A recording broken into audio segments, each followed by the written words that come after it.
이제 우리가 한번 성경을 전부 다 다시 한번 살폈잖아요.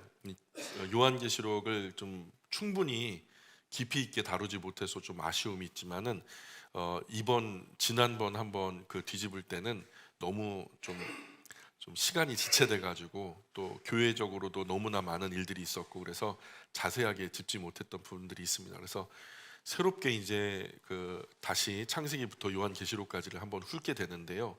그 전에 교회 안에 있으면서도 마땅히 다 알 거라고 생각해서 성경에 대한 기초적인 지식이 없는 경우가 많거든요. 근데 정말 초등학생 아이들, 주일학교 아이들에게 성경이 뭐냐 이거부터 가르치는 간단한 어떤 기본적인 지식부터, 기초 지식부터 시작해서 한번 이 시간 다시 한번 짚어서 또 올 한 해 멋지게 하나님의 말씀 상고하는 시간 되었으면 좋겠습니다. 그래서 오늘 전에 하지 않았던 이야기들이 많아질 거예요. 그래서 요 한번 말씀을 같이 살펴보셨으면 좋겠습니다. 성경 우리 주변에 흔하죠. 성경만큼 쉽게 접할 수 있는 책이 또 있을까요? 여러분 웬만한 호텔 같은 데 보면 호텔 서랍을 열면요 거기에 성경책이 있어요. 예. 성경은 많은 사람들에게 또 암송되는 암송되고 있고 또 심지어는 교회에 다니지도 않는데 성경이 유익한 책이라고 여겨서 그 성경을 활용하는 분들도 많고 또 두루마리에 기록되고 또 지금 책으로 재본되고 또 어떤 분들은 테이프에 녹음하고 저한테는 창세기부터 계시록까지 성우들이 녹음한 테이프가 한 질이 있거든요. 테이프도 녹음되고 또 스마트폰 앱에도 지금 성경책에 수십 권 들어가 있죠. 저는 이제 구약 성경은 히브리어로 파싱이 돼요. 그래갖고 이게 원래 원문에서 이게 어떤 의미인지가 스마트폰 안에서 다 확인이 되는 거예요. 전에는 이만한 스트롱크드 사전을 갖다 앞에다가 이렇게 펼쳐놓고서 몇 분 찾아야 그 구절 겨우 해석하고 막 그랬거든요. 근데 요즘에는 그냥 터치 하나로 그 구절 전체가 원문에서 어떻게 말하는지 이게 어떤 의미인지를 다 분해하고 파싱할 수 있는 그런 게 있어요. 또 신약은 헬라어로 되어 있는 원어를 직접 접할 수 있고 이 스마트폰 앱이 참 좋아요. 그래서 성경이 대대로 귀한 대접을 받았죠. 판매 부수도 성경은 뭐 독보적이에요. 우리나라도 물론이지만 미국 같은 경우에는 뉴욕 타임즈에서 매년 최고의 베스트셀러를 갖다가 이제 점하거든, 살피거든, 랭킹을 뽑거든요. 그러니까 그 해에 판매된 최고의 베스트셀러들하고 현저하게 차이를 내면서 무조건 1위를 차지하는 게 성경이에요. 무조건 불변의 1위가 성경 판매예요. 그래서 독보적으로 그래서 세계 문학 작품 속에서 논문이나 법률, 헌법 등 살펴보면은 성경이 영향력을 주었던 것들이 많아요. 지금 우리나라의 법정 모습도 뭐 검사나 뭐 변호사나 또 판사의 어떤 구조도 지금 이제 속문법, 법으로의 그런 의미도 성경이 지대한 영향력을 미친 부분들이 많죠. 성경의 지속력과 영향력, 판매량, 뭐 세상 어떤 책과도 비교할 수 없죠. 안타깝게는 우리나라에서는 이런 성경에 관한 한 통계가 미흡해요. 뭐 성경 기독교 문화가 기독교인들은 많지만 그리스도인들은 많지만 그런 문화가 사회 저변으로 충분하게 흡수되지 않아서 좀 안타까움이 있어요. 근데 미국에는 이런 통계가 많아요. 미국의 통계를 가만히 가져오니까 미국에서만 성경이 해마다 4천만 부가 팔려요. 4천만 부. 미국 전체가 가장 전체 가정 중에서 전체 가정, 그러니까 전체 가정이 100가정이라고 하면은 100가정 중에서 82%가 최소한 한 권 이상의 성경을 가지고 있고요. 그리고 72%는 2권 이상의 성경을 가지고 있어요. 인구 13%는 매년 성경을 구입해요. 그리고 인구 52%는 1년에 서너 번 성경을 읽는다고 해요. 본인들의 답변이니까 그건 확인한 바는 아니지만 미국에서 그리스도인들이라고 하는 소위 그리스도인들이라고 하는 사람들이 1년에 서너 번 성경을 읽는다고 해요. 현재 신구약 합본 성경은 670개 언어로 번역되어 있어요. 합본, 신구약 합본. 그리고 이로써 몇 명이 이 성경을 읽을 수 있게 됐냐면 53억 7,100만 명이 성경을 직접 접할 수 있는 거예요. 나의 모국어로, 내가 사용하는 언어로 성경을 읽을 수 있게 됐고요. 신약 성경은 거기에 1521개 언어로 더 번역이 됐어요. 그래서 1521개 언어, 그러니까 언어가 방언도 속하는 거죠. 우리나라에도 여러 방언이 있으니까요. 근데 1521개 언어로 더 번역되어서 추가로 아까 53억 7,100만 명에 추가로 6억 5,800만 명이 더 추가로 성경을 읽을 수 있게 됐고요. 그래서 우리 그리스도인에게 성경은 뭐 문화재나 진귀한 문학 작품 그 이상의 의미가 있죠. 그리스도인에게 성경은 신성한 계시이자 또 세상을 향한 하나님의 메시지니까요. 그래서 하나님은 성경을 통해서 사람에게 하나님의 마음을 보여주세요. 우리가 성경을 통해서 가장 궁극적으로 잘 읽었다, 성경을 잘 활용했다라고 할 수 있는 그 첫 번째는 성경은 하나님의 마음을 우리에게 보여주거든요. 또 하나님은 성경을 통해서 사람에게 하나님이 뭔가를 하려고 하는 의지, 뜻을 우리에게 가르쳐 주세요. 하나님이 도대체 원하는 게 뭐야? 나에게 뭘 원할까? 세상에 뭘 원하실까? 이 하나님의 뜻을 알 수 있는 책이 바로 성경책이죠. 그리고 또 하나님은 성경을 통해서 사람에게 하나님의 일을 보여주세요. 지금 하나님이 과거 어떤 일을 하셨고 지금 어떤 일을 하고 계시고 앞으로 또 어떤 일을 해주실지 하나님이 하시는 일들을 우리에게 가르쳐 주죠. 그리고 또 성경은 하나님은 성경을 통해서 사람을 하나님을 향한 믿음으로 이끌어줘요. 이러이러한 일들을 창세로부터 계시로까지 이렇게 했고 인도하며 또 이렇게 하시는 그 하나님인 나, 그 하나님을 신뢰할 수 있는가라고 물으시는 거죠. 될 수 있으면 땅끝 한 마지막 한 사람까지 이 말씀을 그대로 순전하게 믿고 본인을 영접하여 따르게 되기를 원하는 것이 하나님의 마음이죠. 성경은 우리가 누구고 또 어떻게 존재하게 됐는지, 또 왜 존재하는지, 또 왜 이렇게 온 세상이 엉망진창인지, 어떻게 하면 하나님을 이해할 수 있게 됐는지, 이 세상의 모든 것을 바로잡으려면 우리는 어떻게 해야 하는지 등등의 이야기를, 모든 인생에 대한 심각한 어떤 존재적인 질문들, 마치 벽과 같은 질문들이 오면 성경을 펼치면 답이 나와요. 지금은 세상에는 사람이 어디로부터 왔는가 이 질문 아직도 하고 있어요. 고대로부터 물에서 왔다, 불에서 왔다, 뭐 흙에서 왔다, 뭐 원자에서 왔다, 별 얘기를 다 하지만 아직도 결론이 안 난 것이 인간은 어디로부터 왔는가. 이게 마침표가 안 찍히니까 인간은 어떻게 살아가야 하는가에 대한 이야기, 또 인생이란 무엇인가에 대한 이야기, 또 어디로 가야 하는가에 대한 이야기도 아직 마침표가 안 찍혔어요. 그러니까 이 모든 철학적인 존재적인 질문들에 대해서 그 의문을 가지고 성경책을 열면 모든 것에 모든 답을 주는 것이 성경이에요. 처음에 뚜껑을 열자마자 그 답변은 선포하듯이 시작해요. 태초에 하나님이 천지를 창조하셨다. 믿느냐? 믿음으로 한번 끝까지 가보겠느냐? 이렇게 도전하는 거죠. 그래서 우리의 인생에 참 답답한 존재적인 그 벽이 느껴지고 사면초가의 상황이 됐을 때 그때 성경을 펼치면 모든 궁극적인 답을 얻을 수 있어요. 그래서 성경책이 많이 보급되는 데가 어디냐면 교도소예요. 교도소에 내가 잘못했건 억울하게 들어갔건 간에 지금 알 수 없는 인생의 정말 이 암담한 문제 앞에 직면해서 사면초가의 상황을 경험하고 있는 사람들에게 성경은 탁월한 답변을 주기 때문에 그렇죠.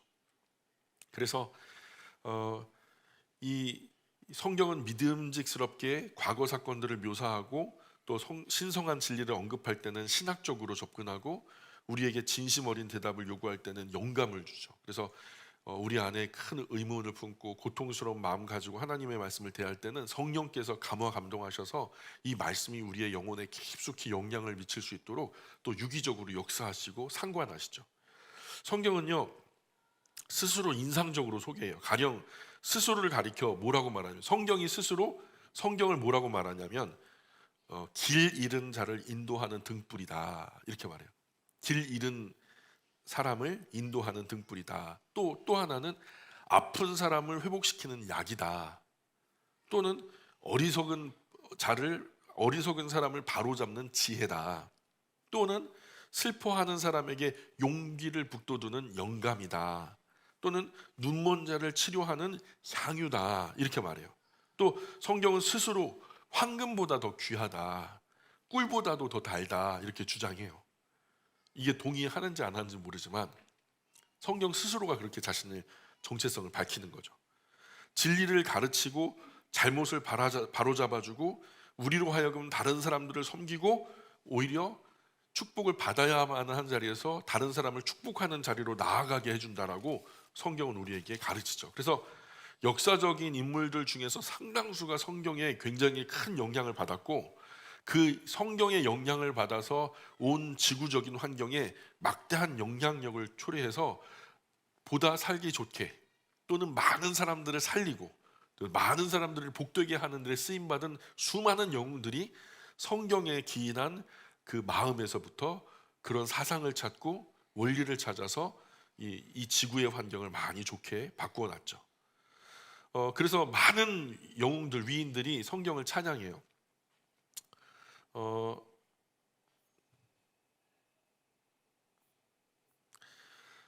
영국의 엘리자베스 2세 여왕이 있죠. 영국의 그 엘리자베스 여왕 같은 경우에는 뭐라고 말하냐면, 성경이라는 보물 창고에 담긴 불멸의 진리보다 우리가 더 의지할 수 있는 위대한 영감과 조언이 어디 있겠는가. 그냥 말 그대로 그냥 찬양하는 거예요, 성경을. 에이브라함 링컨 잘 아시는 분이죠. 성경은 하나님이 사람에게 주신 최고의 선물이다. 구세주가 세상에 주신 모든 좋은 것이 이 책을 통해서 전달되었다. 성경이 없었다면 우리는 옳고 그름을 판단할 수 없었을 것이다. 이렇게 말해요. 시대를 초월하는 성경의 지혜는 세계 최고의 권력이나 제도보다 우위에 있어요.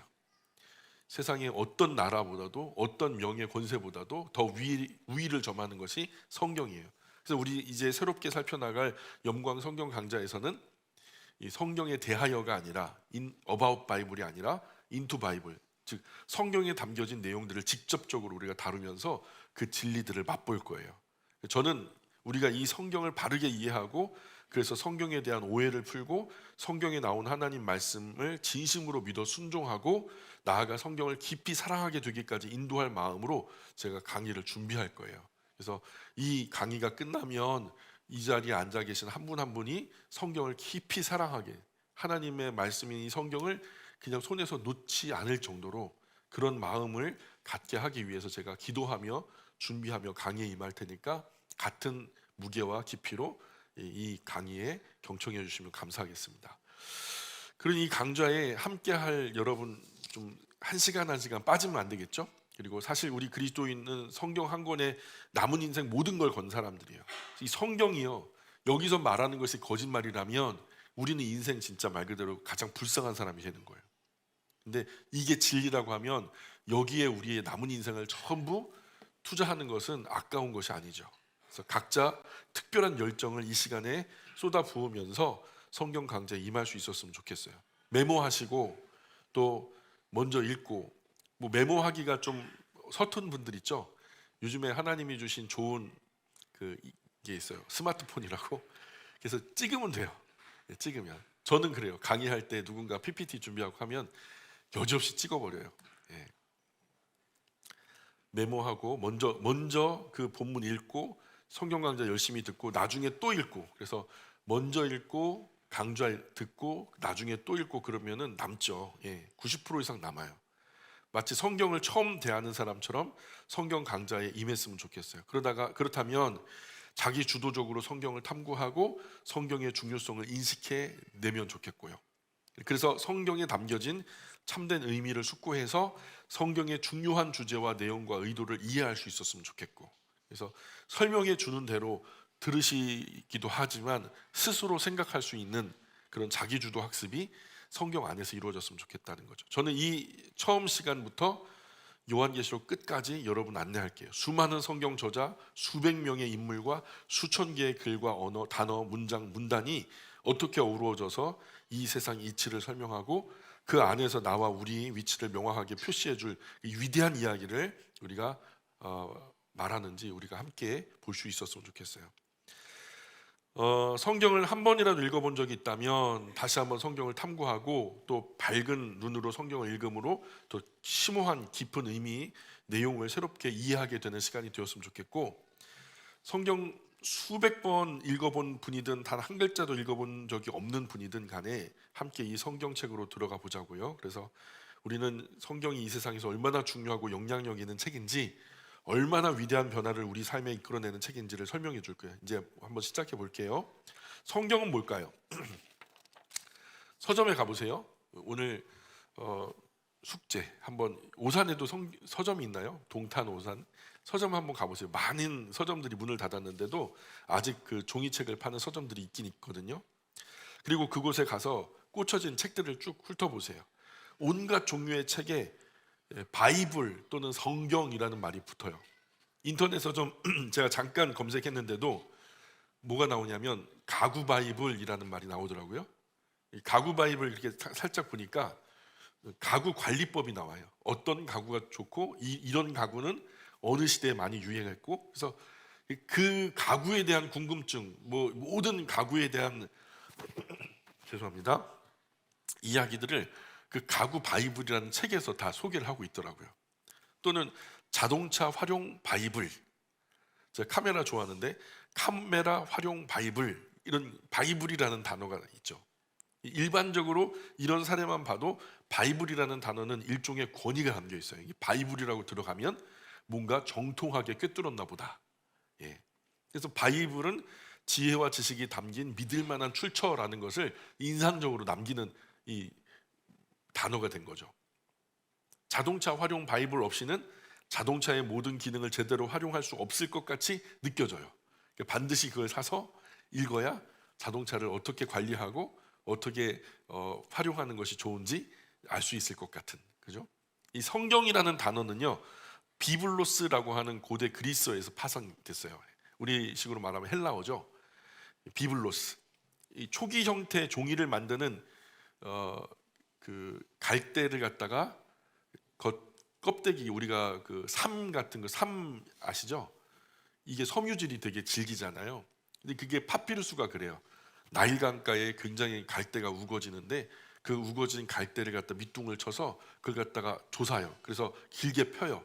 그래서 그 섬유질을 그대로 이제 눌러 말리는 거죠. 근데 눌러 말릴 때 그냥 말리는 게 아니라 시실 날실처럼 얼기설기 묶어요. 그래갖고 이게 길게 쭉 옆으로 펴면은 돌돌돌 말려요. 그래서 그게 파피루스인데 그 식물을 말린 그 종이 재질 위에다가 글을 써가지고 자료를 남겼거든요. 그걸 갖다가 파피루스라고 하는데요. 이 파피루스라는 단어에서 바로 이 비블로스라고 하는 단어가 파생된 거예요. 그래서 나중에는 그 두루마리를 칭하는 의미로 확대되다가 차츰 이 바이블, 이 신성한 책이나 그 어떤 신성한 중요한 의미의 내용을 담은 책, 그 두루마리를 뜻하는 의미로서 점점점 좁혀지는 단어가 됐죠. 그리고 라틴어와 기타 유럽 언어로 스며들어 가면서 결국 특정한 책, 오늘 기독교의 성경을 뜻하게 된 것이 그런 유래로, 처음에는 그렇게 비블로스로 시작했다가 그 비블로스도 파피루스에서 시작된 거고 결국에는 바이블이라는 책이 이렇게 마무리된 거죠. 지금 오늘로 정립이 된 거예요. 자동차 활용 바이블처럼 바이블이 들어간 수많은 책들이 있겠지만 더 이상 설명하거나 단서가 필요하지 않은 유일무이한 바이블은 딱 하나죠. 수많은 바이블이 있지만 진짜 바이블은 하나죠. 그 권위에서 그것들이 다 가져간 거예요. 수식어를 굳이 달고 싶다면 뭐 거룩한이라고 하는 의미의 홀리 바이블, 그죠? 전 세계 호텔마다 다 있고요. 그래서 성경 하면은 뭐 만화 영화에도 홀리 바이블 이렇게 쓸 정도로.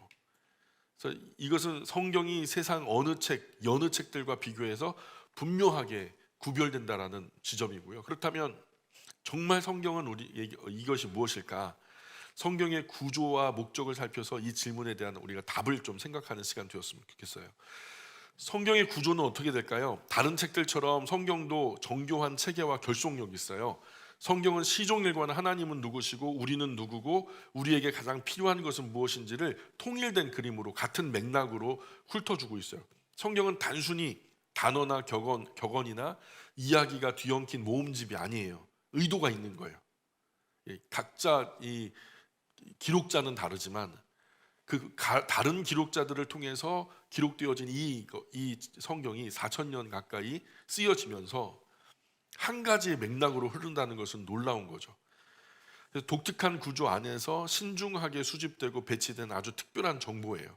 성경은 가장 먼 과거에 대한 묘사에서 시작해서 앞으로 다가올 미래에 대한 예측으로 넘어가요. 그 과정에서 성경은 사람과 사람을 창조하시는 하나님 이야기, 그리고 그 하나님과 그 사람 사이에서 회방꾼이 등장하게 되는데 그 악한 영들에 대한 이야기를 담아내고 있죠. 첫 번째는요, 약속이라는 단어를 우리가 집중해야 돼요.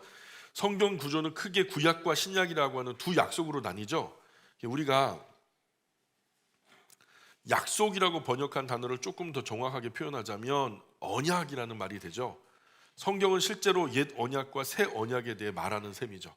그래서 언약이란 양자 간에 맺은 계약으로 그 관계를 통제하죠. 구약은 옛 언약의 수립과 앞으로 오실 구세주에 대한 약속, 그러니까 다시 말해서 오실 예수님에 대한 이야기를 하고 있고요. 신약은 하나님이 줄곧 계획하셨던 새 언약의 계시를 설명하죠. 그분이, 구약에서 말씀하셨던 그분이 오셨는데 오신 그 예수님이 무엇을 하시는가에 대한 이야기. 그래서 이는 성경을 두 부분으로 나뉜 이유를 설명해 줘요. 오실 예수님, 오신 예수님. 구약은 예수 그리스도의 탄생과 죽음 이전에 완결된 성경의 모든 부분을 담고 있고요. 신약은 예수님의 탄생과 죽음 이후에 완결된 모든 부분들을 포함하고 있고요. 두 번째는 책이라고 하는 거예요. 이 신구약은 우리가 책, 또는 권, 또는 서, 로마 서, 그렇죠? 권 단위로 부르는 단위가 구성되어 있죠. 이 책 가운데 일부는 사실상 서신이나 시라는 거예요. 다른 일부는 분량이 몇백 단어가 채 되지 않아도 그냥 종이 한 장에 다 쓸만한데도 책이라고 불러요. 빌레몬서 딸랑 몇 절밖에 없는데도 그것을 책이라고 부르죠. 책이라고 부르기에는 적합하지 않은 것 같아요. 그렇지만 어쨌든 책으로 불려요. 성경은요, 바이블 두 개의 약속이라고 하는데 구약은요 39권이죠. 그리고 장은 929장, 절은 23,261절. 구약을 기록한 저자는요 미상이라고 하는, 우리가 알 수 없는 사람들까지 포함해서 32명에서 35명 정도가 구약 성경을 기록했다고 봐요. 신약 성경 같은 경우에는 27권, 총 장수가 260장이고요. 그리고 전체 절이 7,941절. 신약을 기록한 저자는 8명에서 9명. 히브리서 저작이 좀 미상이 있거든요.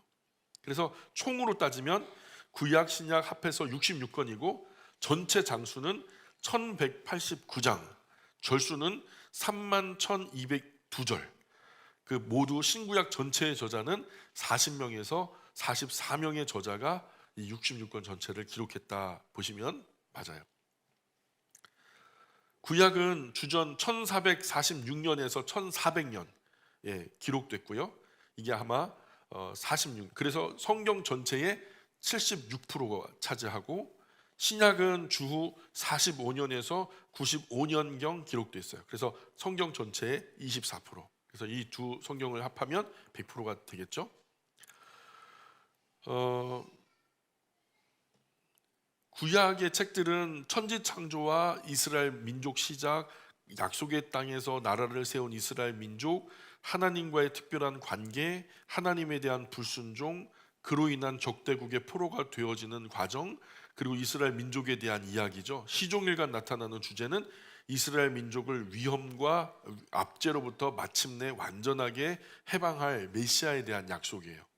그래서 구약 성경은 그래요. 그래서 구약을 간단하게 몇 줄로 정리하면 그런 거예요.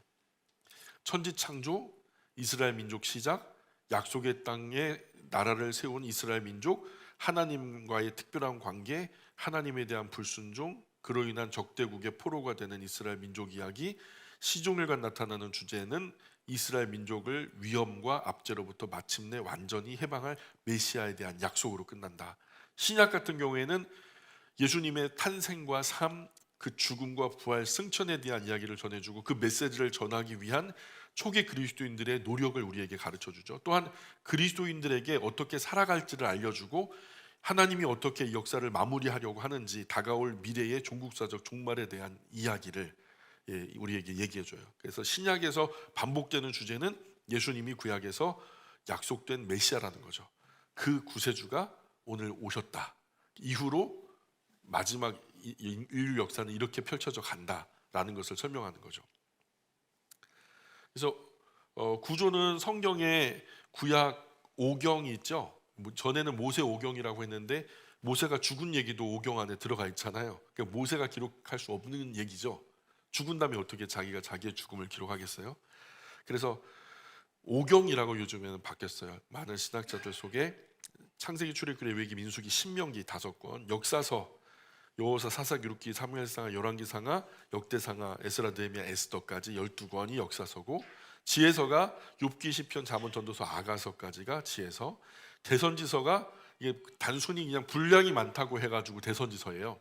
분량이 많은 것을 앞쪽에다 따로 배치했는데 이사야, 예레미야, 애가, 에스겔, 다니엘 이렇게 그 5권이고, 소선지서는 호세아, 요엘, 아모스, 오바댜, 요나, 미가, 나움, 하박국, 스가랴, 말라기까지 12권 이렇게 되죠. 그래서 전체가 구약 39권이고요. 신약은 복음서, 예수님의 일대기가 나와 있는 책이죠. 마태복음, 마가복음, 누가복음, 요한복음 4권이고요. 역사서가 바로 사도행전 1권이고요. 바울이 기록했던 편지글들 그 모아놓은 것이 로마서, 고린도 전후서, 갈라디아서, 에베소, 빌립보서, 골로새서, 데살로니가 전후서, 디모데 전후서, 디도서, 빌레몬서까지 13권의 편지글이 있고요. 일반 서신, 바울이 아닌 다른 분들이 이 편지를 쓴 것이 히브리, 야고보, 베드로 전후서, 요한 1, 2, 3서, 유다서까지 8권이 있고요. 마지막에 이제 계시서가 있는데 그게 바로 요한계시록 1권이 있고요. 합해서 27권의 신약 책이 있죠. 제목이 있어요. 각 성경책에는 제목이 있어요. 성경이 쓰일 당시에는 되게 제목이 없었어요. 그냥 제목 없이 그 글만 있었어요. 훗날에 사람들이 성경을 읽고 연구하는 동안 이거를 뭐라고 부르지?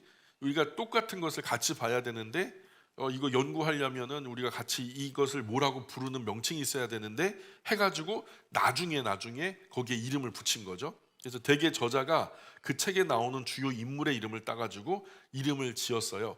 예를 들어서 이사야서라는 책 이름은요, 이사야라고 하는 이름을 가진 선지자가 자신에 대해 쓴 책이니까요. 그래서 이사야 선지자 이름을 따서 이사야서라고 하고, 누가복음이라는 말은요, 누가라는 이름의 초기 기독교 역사가 예수님의 삶을 잘 설명해 준 책이다 그래가지고 누가의 이름을 따서 누가가 전하는 복음, 누가복음이 된 거죠. 때로는 그 책 내용을 요약하는 제목을 붙이기도 해요. 예를 들어 창세기라는 창세기라는 말은 이 세상과 하나님이 택하신 민족 이스라엘의 기원, 시작, 그런 그 시작에 대한 설명을 담고 있기 때문에 창세기라고 하는 말 자체가 처음 세상에 대한 이야기, 기록이다, 뭐 이런 얘기거든요. 근데 그 내용을 담고 있잖아요. 그 시편은 찬미가라고 알려진 예배 노래들을 담고 있어서 우리식으로 말하면 찬송가라고 하는 거예요. 찬송가. 그래서 사도행전은 초기 그리스도인들의 행위를 기록하고 있다 그래갖고 사도들의 행동을 기록으로 남겼다. 사도행전 이렇게 말하고요.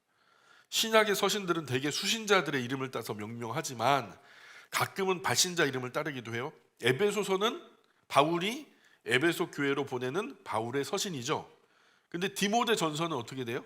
디모데 전서 같은 경우에는 바울이 그의 제자 디모데에게 보낸 2통의 서신 중에 첫 번째 서신이죠.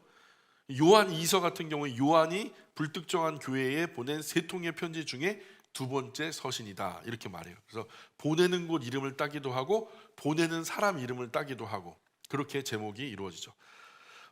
출애굽기 같은 거 보세요. 출애굽기의 이름 그 제목의 내용이 좀 의미가 담겨 있죠. 출애굽 엑소더스, 탈출하다, 벗어나다라는 뜻을 갖고 있거든요. 내용은 이집트 노예 생활에서 해방된 이스라엘 민족의 이야기를 다루고 있는 책이라는 거죠.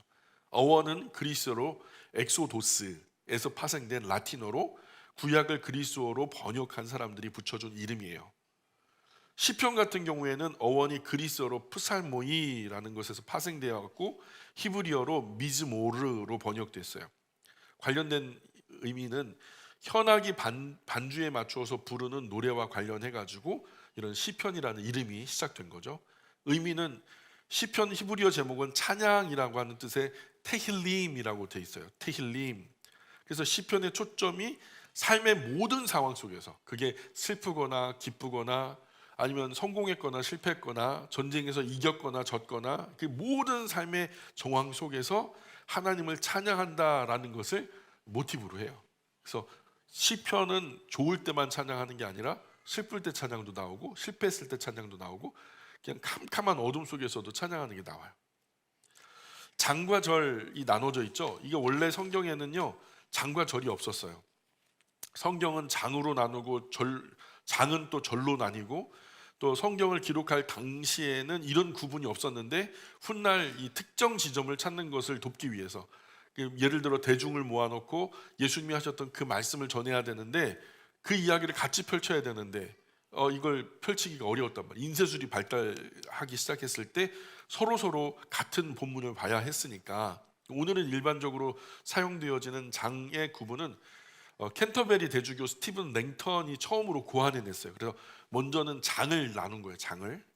그리고 1227년경 현재의 장 구분이 실용화된 거예요. 아, 그렇게 하니까 되게 편리하네. 이렇게 우리도 장을 붙여가지고 몇 장 펴세요 하면서 이제 그 같이 읽고 생각하고, 그 다음에 1448년에 나단이라고 하는 그 유대교 랍비가 히브리어로 된 구약을 절로 구분했어요. 그래서 그거보다 조금 더 문장 단위로 절을 붙이면 더 정확하게 본문을 찾을 수 있겠다 해가지고 나단이라고 하는 랍비가 이렇게 구분했고, 나중에 1555년에 스테파누스로 알려진 호베흐 에스티엔느라고 하는 사람이요, 최초의 신약 숫자가 붙은 절과 장과 절을 출판해낸 거죠. 그래서 오늘 이렇게 표기가 되는 거죠. 요한복음 3장 16절, 우리가 다, 예수님 모르는 사람도 다 아는 이런 성경 구절인데, 이런 표기를 가지고 온 것이 이제 1500년 경이죠. 요한복음이라는 것은 책 제목이고요. 우리는 너무 당연해서 간과하는 거지만 교회 바깥에 있는 분들은 너무 낯선 거예요. 이렇게 기록된 것이. 그걸 위해서 설명하는 거예요.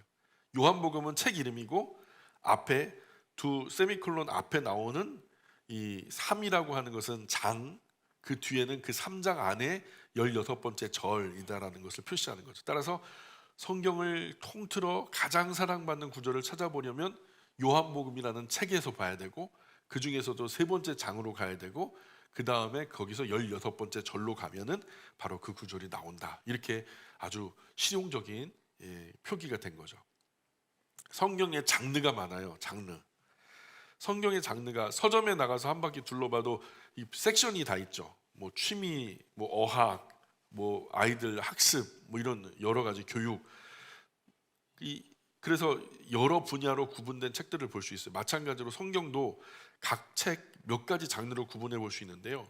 뭐 이런 것으로 구분되죠. 역사서 같은 경우에는 역사적 사건들을 과거에 일어난 대로 서술하는 것이 목적이죠. 과거 이런 일이 있었다. 지시와 경고의 내용을 담고 있기도 해요. 예로는 어떤 것이냐면 창세기, 룻기, 사도행전 같은 거 보세요. 과거 이런 일이 있었구나. 그래서 그 과거의 정보를 현재 나에게 전달해주는 역사적인 어떤 그 지식을 우리에게 전달해주는 역할을 하죠. 율법서 같은 경우에는 이스라엘이라는 고대 국가가 종교적으로, 정치적으로, 사회적으로 어떻게 기능하도록 하나님이 의도하셨는지, 하나님이 디자인한 나라의 그런 그 하나님이 제정하신 법, 예를 들어서 그 율법서는 레위기 또 신명기가 율법서에 속해요. 외에도 있지만 그 지혜서 같은 경우에는, 지혜서는 하나님과의 관계와 다른 사람들의 관계를 안내하기 위한 목적으로 격언, 지혜로운 속담을 모아놓은 거죠. 이런 지혜서 안에는 욥기 또는 잠언 또는 전도서 이런 것들이 있어요. 시가서는 우리 잘 알죠.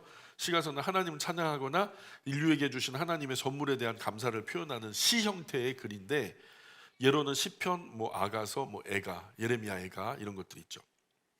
예언서는 미래의 사건에 대한 예측과 경고, 또 사람들의 회개와 순종을 요청하는 설교를 포함하죠. 너희들 하나님이 약속하신 그 계약을 깨고 앞으로 그렇게 계속 살다 보면 하나님이 굉장히 큰 고통을 주실 거야, 예언하는 거죠. 그 약속대로 살면, 순종하면 복이 되지만 불순종하면 저주가 되는 거야. 이것을 계속 예언자들이, 나비라고 하는 것이 예언자인데 느비임이라고 해갖고 예언자들이 쓴 글이라고 해갖고 예언서가 되는 거죠. 그래서 그것에 대한 경고성 발언들, 그래서 그 말씀에 순종함으로 하나님의 복을 예견하게 함으로써 희망을 주지만, 동시에 불순종함으로 심판에 대한 두려운 마음을 품게도 하는 거죠. 예로 들면 이사야서, 예레미야서, 말라기 등 이런 것들이 예언서가 되죠. 복음서는 예수님 짤막한 일대기를 소개하죠. 각각 다른 방향에서 비춰요. 마태복음은 유대인들에게 예수님을 소개하죠. 마가복음, 누가복음, 요한복음 이렇게 총 4권으로 복음서가 구성되어 있고요. 각자 다른 저자가 각자 다른 목적으로 기록했어요. 다른 청중들에게. 목회서신 같은 경우에는, 목회서신은 편지예요. 대개 하나님에 관한 진리를 가르치는 부분, 그리고 그 진리의 관점에서 살아가는 방법을 가르치는 두 부분으로 나뉘는데요. 예로 들어서 로마서, 디도서, 에베소서, 갈라디아서, 데살로니가 전서, 베드로전서 이런 서신들이 있죠. 목회서신. 계시라고 하는 것은 재앙과 파멸을 예견하는 특별한 형태의 예언서예요. 이미지와 상징은 이 책들을 진리를 전달하기 위해 사용하는 주요 장치인데요. 대부분 어떤 비주얼 랭귀지죠. 눈으로 본 것을 글로 표현하고 글로 표현한 것을 다시 눈으로 재구성해야 되는 그런 이야기죠. 그래서 예로는 다니엘도 일부 계시적인 면모가 있고요. 본격적으로 그냥 일방적으로 계시를 주려고 목적하에 쓰여진 것은 요한계시록이죠. 성경의 목적은 뭘까요? 성경이 과연 우리에게 목적하는 바는 뭘까요? 역사상 가장 영향력이 있었던 기독교 신학자 중에 존 칼빈이라는 사람이 있어요. 자신의 대표작을, 기독교 강요라고 하는 대표작을 시작하는 말로, 어떤 말로 시작했냐면 이런 말로 시작해요. 우리 같이 한번 읽어볼까요? 존 칼빈이 했던 말, 시작. 우리가 소유한 거의 모든 지혜, 곧 진실하고 건전한 지혜는 두 부분으로 구성된다. 하나님을 아는 지식과 우리를 아는 지식이 그것이다. 성경을 보면 뭘 알게 될까요? 하나님을 알고요. 또 뭘 알게 될까요? 나를 알게 되죠.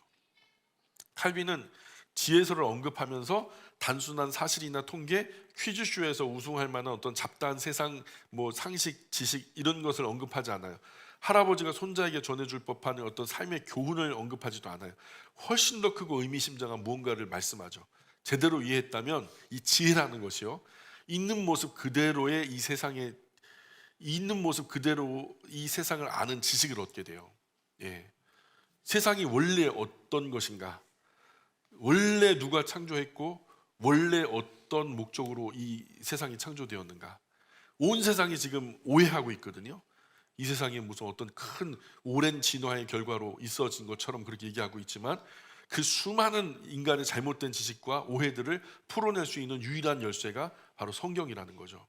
지혜는 하나님이 누구시며 그분과의 관계 안에서 우리가 누구인지를 정확하게 아는 거죠. 더 나아가서 지혜는 우리가 그 지식을 따라 어떻게 살아가야 하는지를 이해하는 거죠.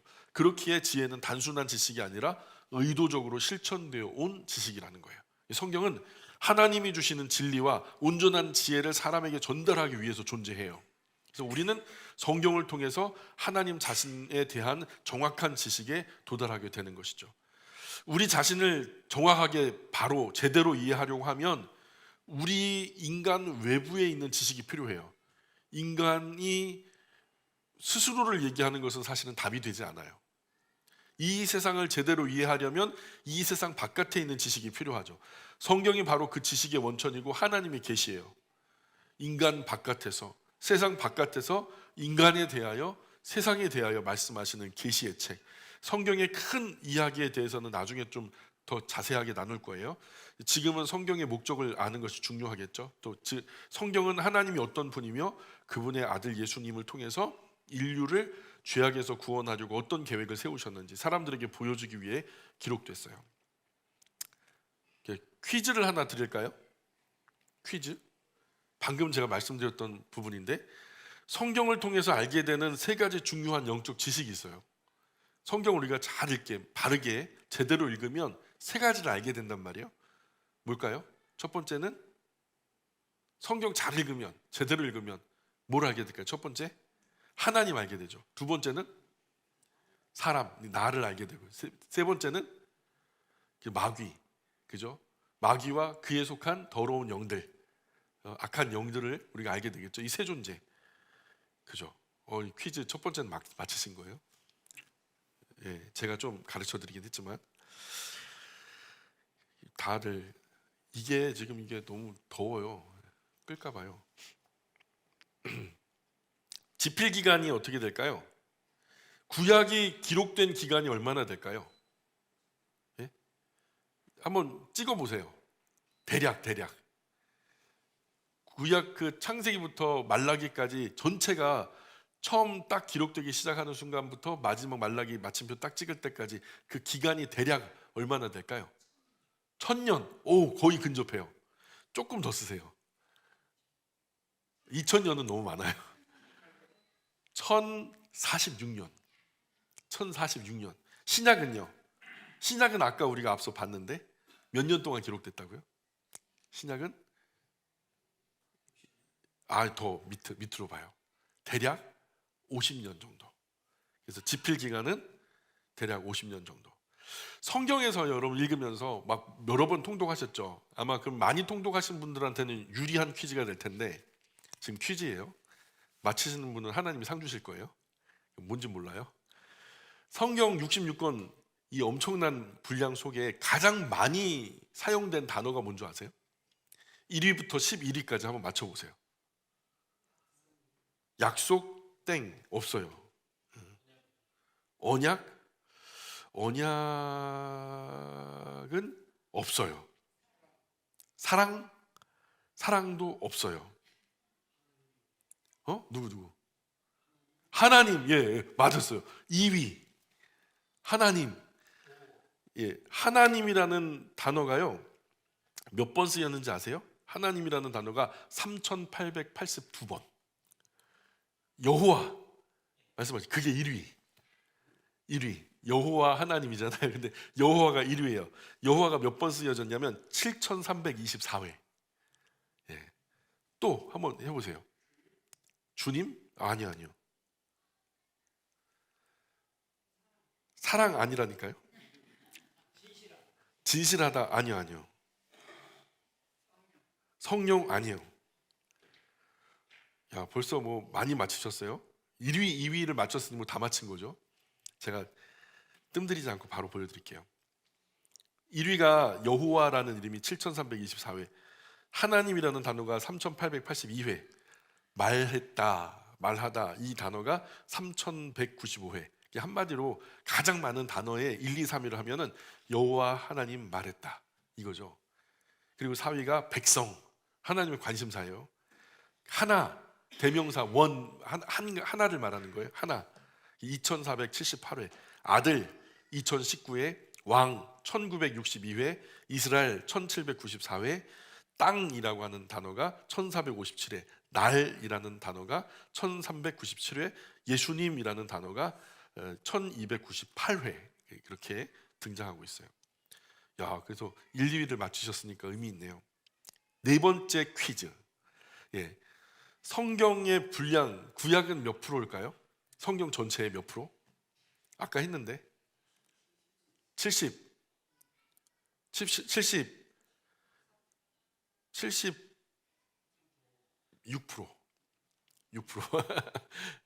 그러면 신약은 당연히 24%가 되겠죠. 이 성경이 기록된 언어가 있어요. 어떤 언어로 쓰여졌을까요?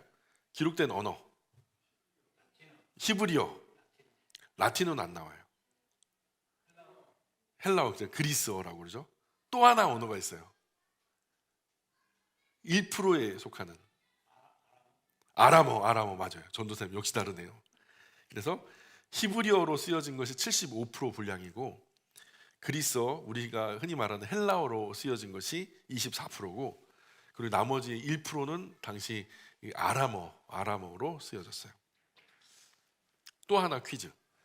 기록 대상 누구를 대상으로 쓰여졌다 할 때 기록 대상이 있죠.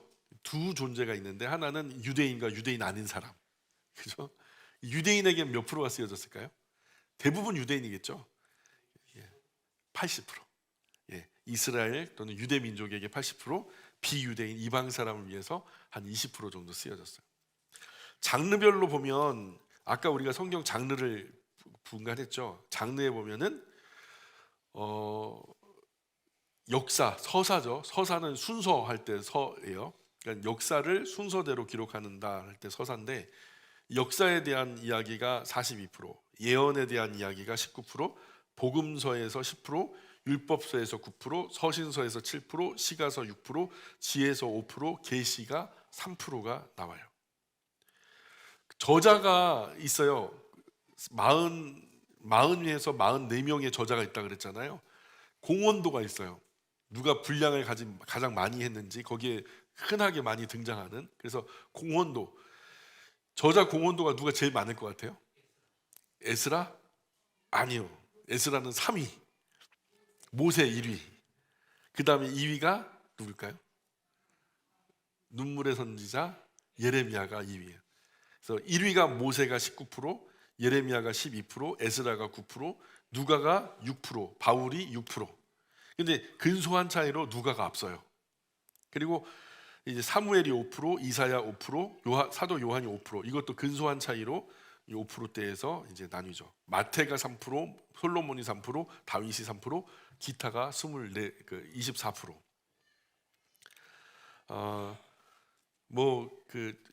재밌으라고 한번 퀴즈 했어요. 한번 마지막으로 요 글을 읽고서 오늘은 간단하게 마무리했으면 좋겠습니다.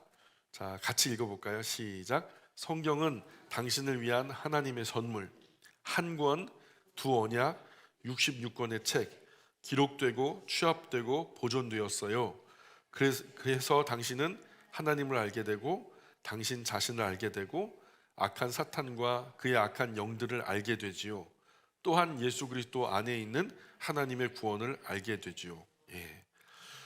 어렵지 않죠? 너무 기초 지식에 하니까 다들 피곤하고 지치셨는데 다음부터는 되게 어렵게 갖고 와야 되겠어요.